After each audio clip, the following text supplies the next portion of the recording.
In this video, I'm going to be showing you how you can download Pinterest on your Android device.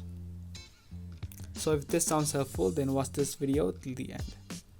And subscribe to our channel by hitting the subscribe button and turn on the notifications to never miss videos similar to this. Firstly, on your device, go to Play Store and then in the search bar type in Pinterest. Next, you need to tap on the install button. The download duration of the application will depend upon the speed of your internet connection. If you want to save data and storage on your device, then you can choose to download the Pinterest Lite.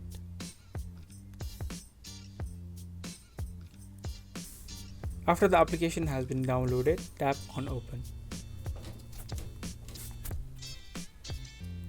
Now from here you will be able to sign up for Pinterest, or if you already have an account, you can just log into your account. So that's how you can download Pinterest on your Android device. I hope you guys liked this video and found this video to be helpful. If you did, then give this video a thumbs up and we will be soon back with more videos similar to this. Thank you for watching.